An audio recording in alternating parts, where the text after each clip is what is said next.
Hi friends, मैं आपका दोस्त डॉक्टर महकार सिंह, आपका न्यूट्रिशन एडवाइज़र। फ्रेंड्स, आज मैं बात करूंगा आपको बहुत खास एक ऐसे एंजाइम की जो कि हमारी पूरी बॉडी के लिए बहुत ज़्यादा ज़रूरी है। बहुत सारे ऐसे रिसर्च हुए हैं जिनमें बहुत सारी बीमारियों में वो काम करता है, और वो कोई और नहीं है कोएंजाइम Q10। जी दोस्तों, मैं इस पूरी वीडियो में आपको बताऊंगा कोएंजाइम Q10 क्या है, कहाँ से मिलता है, क्या करता है, यूज कैसा करना चाहिए और इसके रिसर्च क्या कहते हैं। जी दोस्तों, चलिए वीडियो को शुरू करने से पहले आप मेरे चैनल पर अगर आए हैं तो प्लीज़ सब्सक्राइब और बेल आइकन दबाना ना भूलें, क्योंकि यहाँ पर मिलती है आपको बहुत खास इन्फॉर्मेशन आपके स्वास्थ्य के लिए। जी दोस्तों, कोएंजाइम Q10 क्या है? कोएंजाइम Q10 विटामिन की तरह एक एंजाइम है जो हमारी सेल के अंदर ऊर्जा का निर्माण करने में महत्वपूर्ण रोल अदा करता है। इसमें क्विनोन नाम का छल्ला होता है जिसमें 10 लाइनों की चेन जुड़ी होती है, इसीलिए इसको Q10 कहा जाता है। यह हमारी सेल की माइटोकॉन्ड्रिया में पाया जाता है। यह सभी पेड़ पौधों और जीव जंतुओं में पाया जाता है। यह हृदय, गुर्दे और लीवर में पाया जाता है। मछली में प्रचुर मात्रा में यह मिलता है।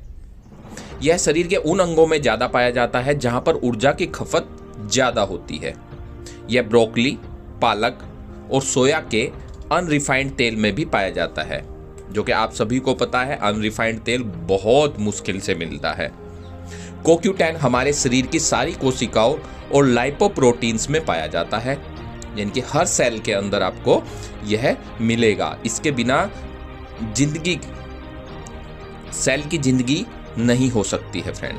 हर कोशिका को Q10 बनाने में सक्षम होता है, लेकिन इसके निर्माण की प्रक्रिया बड़ी जटिल है और इसके निर्माण में कुछ विटामिन्स बहुत खास रोल अदा करती हैं, जैसे vitamin B6, B12, folic acid, niacinamide, pantothenic acid और विटामिन C तथा कुछ ट्रेस एलिमेंट भी इसको बनाने में सहायता करते हैं। इससे हमें यह भी पता चल गया है कि हर विटामिन की कितनी अहमियत है। मैं बार बार कहता हूं, कोई भी विटामिन की अगर एक कमी हो जाए तो हमारी बॉडी के अंदर बहुत सारी बीमारियां पनप जाती हैं। तो विटामिन C, विटामिन B अगर कम हो जाए तो कोएंजाइम Q10 सही तरीके से नहीं बनेगा, और कोएंजाइम Q10 अगर सही तरीके से नहीं बनेगा तो आपकी सेल अच्छी नहीं होगी, आपके अंदर एनर्जी की कमी होगी। CoQ10 को ईस्ट या कभी कीटाणुओं के जो खमीर होता है उससे बनाया जाता है। आज के टाइम में इसका जो व्यवसाय है बहुत ज़्यादा व्यावसायिक उत्पादन बहुत ज़्यादा हर देश के अंदर प्रचुर मात्रा में किया जाता है। कोएंजाइम Q10 जो हमारी चयापचय क्रिया होती हैं उसमें सहायता करता है, इसीलिए इसकी ज़्यादा मात्रा उन अंगों में ही होती है जहां पर चयापचय क्रियाएं ज़्यादा होती है, जैसे हृदय, मस्तिष्क, गुर्दा, लीवर और पेशियों में। हाल ही में कुछ शोध हुए और उनसे पता चला कि कुछ रोगों जैसे डायबिटीज़, लीवर रोग, हृदय रोग और कैंसर में शरीर में कोएंजाइम Q10 कम हो जाता है। अगर ये बीमारी किसी को है तो उनके शरीर में अपने आप ही कोएंजाइम Q10 कम हो जाता है। इसीलिए अगर हम अपने शरीर में इसकी प्रचुर मात्रा रखेंगे तो इन बीमारियों से ठीक होने का चांस बहुत ज़्यादा रहता है, और यह हमारे शरीर की मदद करता है इन बीमारियों से ठीक होने में।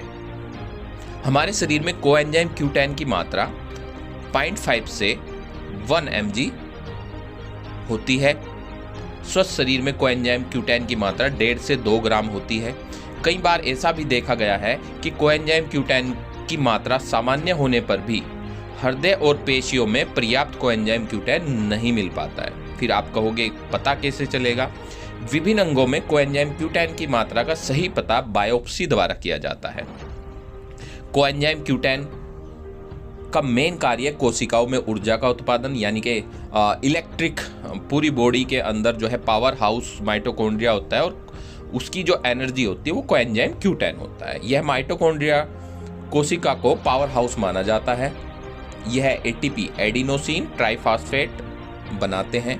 कोएंजाइम Q10 विटामिन E की भांति पावरफुल एंटीऑक्सीडेंट है जो बाहरी और शरीर के अंदर मुक्त कणों से हमारे पूरे शरीर की रक्षा करता है। अगर एक स्वस्थ इंसान है तो कोएंजाइम Q10 हमारे शरीर में नियमित बनता रहता है, लेकिन 40 साल के बाद यह हमारे शरीर में कम होने लगता है। इसी वजह से आपने देखा होगा 40 साल के बाद आपकी एनर्जी का लेवल लो होता चला जाएगा, छोटे बच्चे की एनर्जी का लेवल हाई होगा। सामान्य हमारे खान पान से कोएंजाइम Q10 हमें बहुत कम मिल पाता है, लगभग 0.5 mg प्रतिदिन मिल पाता है। यह ज़्यादातर जानवरों के अंगों के मांस से मिल पाता है जो हम लगभग खाते ही नहीं हैं, और कई बार कुछ बीमारियों में हमारे शरीर में इसकी खपत बढ़ जाती है। ऐसी अवस्था में हमें बाहर से कोएंजाइम Q10 के कैप्सूल लेना आवश्यक हो जाता है। दोस्तों, शरीर में कोएंजाइम Q10 की कमी होने पर हृदय रोग, atherosclerosis, congestive heart failure, angina तथा उच्च रक्तचाप और डायबिटीज, मसूड़ों के रोग और अमाशय में फोड़े होने तक का खतरा रहता है। कोएंजाइम Q10 एक सुरक्षित स्वास्थ्यवर्धक है जो शोधकर्ताओं ने बहुत लंबे समय तक 30 mg से लेकर के 3000 mg तक प्रतिदिन लंबे समय तक लोगों को दिया है, उसके ऊपर परीक्षण किया है और वह पूर्णतः सुरक्षित पाया गया है। जो लोग कोलेस्ट्रॉल को कम करने की दवाइयाँ लेते हैं या बीटा ब्लॉकर लेते हैं, उनके शरीर में Q10 कम हो जाता है, उनके लिए तो बहुत ही ज़रूरी है। फ्रेंड्स, त्वचा के लिए कोएंजाइम Q10 चेहरे पर पड़ने वाली झुर्रियों और त्वचा के कैंसर, चेहरे पर दाग धब्बे, इन सब में कारगर सिद्ध हुई है। हृदय रोग, हार्ट अटैक, असंतुलित आहार, धूम्रपान, मदिरापान, वायरस के संक्रमण, जैसे आप देख भी रहे होंगे कोविड के संक्रमण से बहुत ज़्यादा नुकसान हुआ है हमारे जो इंटरनल ऑर्गन हैं, वायरल के संक्रमण, मानसिक तनाव आदि कारणों से हृदय की पेशियां कमज़ोर हो जाती हैं। कोएंजाइम Q10 इसमें बहुत लाभदायक सिद्ध होती है। यह हृदय की पेशियों में ऊर्जा का उत्पादन बढ़ाता है और पंपिंग अक्षमता में वृद्धि करता है। यह सांस में होने वाली परेशानियां, अनिद्रा और पैरों में सूजन को कम करता है। डॉक्टर फोकट्स ने अपनी शोध में यह देखा है कि जो कोएंजाइम Q10 ले रहे थे या जिनको उन्होंने दिया, उनके हार्ट फेलियर के 70% रोगियों को लाभ मिला। जापान में 1974 से हृदय रोगों में इसका बहुत ज़्यादा प्रयोग किया जाता है। दोस्तों, इसलिए कोएंजाइम Q10 रिसर्च के बाद पता चला कि कोलेस्ट्रॉल में भी बहुत कारगर है। कोएंजाइम Q10 LDL बुरे कोलेस्ट्रॉल को कम करता है और HDL अच्छे कोलेस्ट्रॉल को बढ़ाता है। कैंसर का एक बड़ा कारण है टॉक्सिन्स द्वारा शरीर में होने वाली क्षति। इसकी वजह से हमारे DNA को नुकसान होने की वजह से म्यूटेशन और कैंसर होता है। Q10 रक्षा प्रणाली को मजबूत करता है क्योंकि इसमें शक्तिशाली एंटीऑक्सीडेंट होते हैं जो कैंसर से उपचार में दिया जाता है। यह कीमोथेरेपी के दुष्प्रभाव को भी कम करता है। मस्तिष्क रोग में बहुत कारगर सिद्ध हुआ है। कोएंजाइम Q10 को शोधकर्ताओं ने मानसिक रोगों जैसे पार्किंसन, माइग्रेन आदि में प्रयोग की सलाह देते हैं। इन मानसिक रोगों में कोएंजाइम Q10 और डोपामिन की मात्रा कम हो जाती है।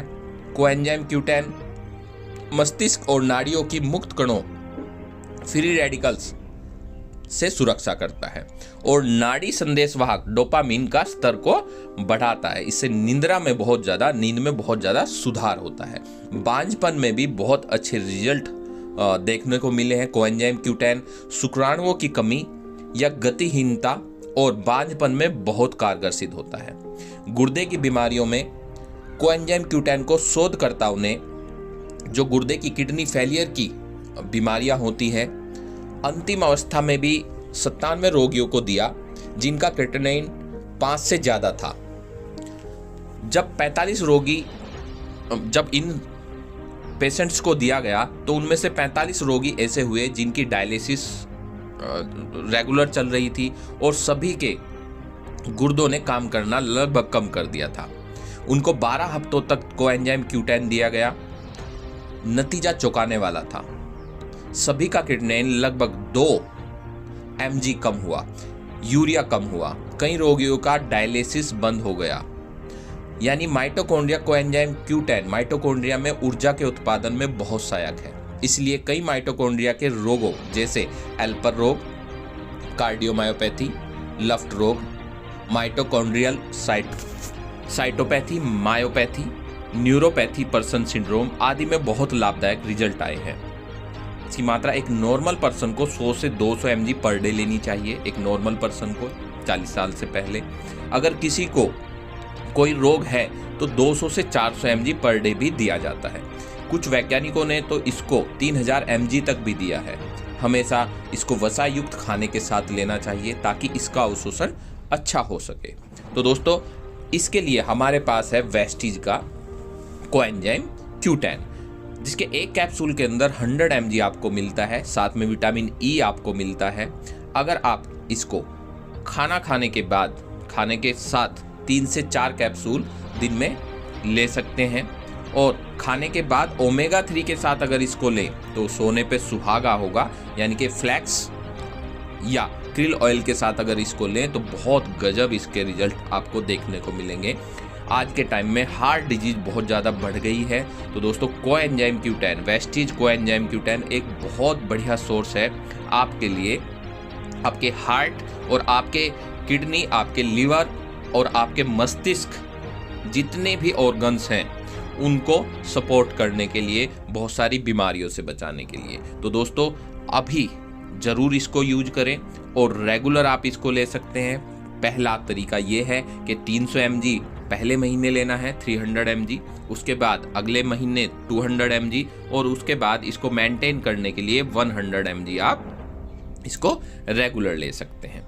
दोस्तों, ध्यान रखें, इसके साथ आपको चाय नहीं लेनी है, चाय 1 घंटा पहले 1 घंटा बाद नहीं लेनी है, सिर्फ आप खाने के साथ इसको ले सकते हैं। तो दोस्तों, आपको यह वीडियो कैसी लगी ज़रूर कमेंट बॉक्स में ज़रूर आप लिखिए, ताकि मुझे और एनर्जी मिले और मैं बहुत अच्छी जानकारी आपके लिए लेकर के आऊँ। धन्यवाद दोस्तों।